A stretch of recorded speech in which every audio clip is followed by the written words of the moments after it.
मुश्किलों से जूझ कर ही इंसान अपनी सफलता की नई कहानियां लिखता है। जो हालात के आगे हार नहीं मानते, वही इतिहास रचते हैं। इस बात को प्रमाणित करने का काम किया है संगीत के जादूगर कहे जाने वाले मशहूर संगीतकार ए आर रहमान ने, जो आज किसी परिचय के मोहताज नहीं है। बॉलीवुड, टॉलीवुड से लेकर ऑस्कर तक का सफर तय करने वाले ए आर रहमान ने अपने जीवन के संघर्षों को काफी नजदीक से देखा है। उनके जीवन के हालात कभी इस कदर तक खराब थे कि उन्होंने आत्महत्या तक करने का फैसला कर लिया था, लेकिन उन्होंने अपनी इच्छा शक्ति के आगे हार नहीं मानी और कोशिश करके अपनी पहचान बनाई। इसी के कारण आज वो विश्व भर में अपने संगीत के लिए जाने जाते हैं। वह ऐसे संगीतकार हैं जिनके संगीत की आवाज़ कानों में पहुंचते ही जहन पर नशा सा छा जाता है। लेकिन उनके लिए फर्श अर्ज तक पहुंचने तक का यह सफ़र आसान नहीं था। तो आइए जानते हैं उनके जीवन के प्रेरक सफ़र के बारे में। पिता से विरासत में मिला संगीत। 6 जनवरी 1966 को चेन्नई के एक सामान्य परिवार में जन्मे ए आर रहमान का मूल नाम एस दिलीप कुमार मुदलियार रखा गया था, जिसे बाद में उन्होंने बदलकर ए आर रहमान कर लिया। उनके पिता आर के शेखर मलयाली फिल्मों में संगीत देते थे। अपने पिता से ही ए आर रहमान ने शुरुआती संगीत की शिक्षा ग्रहण की। लेकिन जब रहमान 9 साल के थे तभी उनके पिता की मृत्यु हो गई, जिसके बाद रहमान अपने पिता के वाद्य यंत्रों को किराए पर देकर अपना घर चलाने लगे। परिवार की उठाई जिम्मेदारी।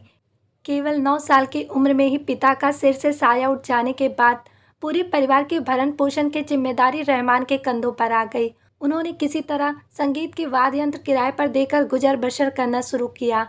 आगे चलकर 70 के दशक में उन्होंने इस्लाम स्वीकार कर लिया। बचपन से ही सीखने लगे संगीत। ए आर रहमान ने अपनी संगीत की शिक्षा मास्टर धनराज से लेना शुरू किया।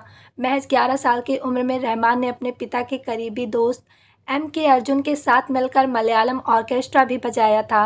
वो अपने बचपन के दोस्त शिवमणि के साथ बैंड रूट्स के लिए कीबोर्ड बजाने का काम करते थे। रहमान इलैयाराजा के बैंड के लिए भी काम किया करते थे। इसके अलावा रहमान कीबोर्ड, पियानो, हारमोनियम और गिटार जैसे अन्य वाद्य यंत्र भी बजाते थे।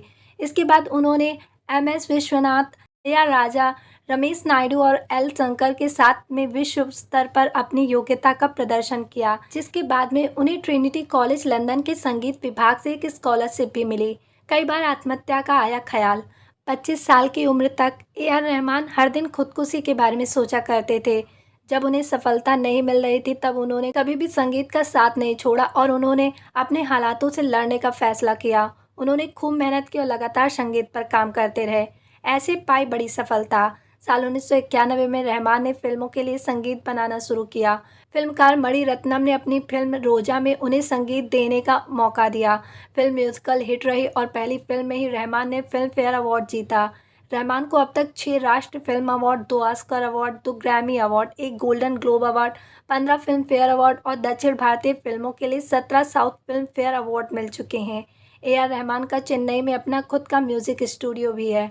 उन्होंने अपने संगीत की कला से पूरी दुनिया को प्रभावित किया है और उनके द्वारा गाए गए गीत जय हो ने तो कई विश्व रिकॉर्ड्स बनाए हैं। ए आर रहमान हिंदी फिल्मों के लिए सबसे पॉपुलर संगीतकार हैं, जिसकी वजह से ए आर रहमान की अपनी दर्शकों के बीच एक अलग पहचान बनी है। ए आर रहमान ने संगीत की दुनिया में करीब 100 से भी अधिक फिल्मों में अपना संगीत दिया है, जो कि कई अलग अलग भाषाओं में है। फिल्मों में रोजा, बॉम्बे, दिल से, लगान, ताल, वंदे मातरम शामिल है। अन्य फिल्मों में जोधा अकबर, रंग दे बसंती, दिल्ली 6 और स्लम डॉग मिलेनिया शामिल है। रहमान ने केवल भारतीय ही नहीं बल्कि विश्व के कई बड़े कलाकारों के साथ प्रशंसनीय संगीत दिया है। वो आज लाखों लोगों के लिए प्रेरणा स्रोत हैं।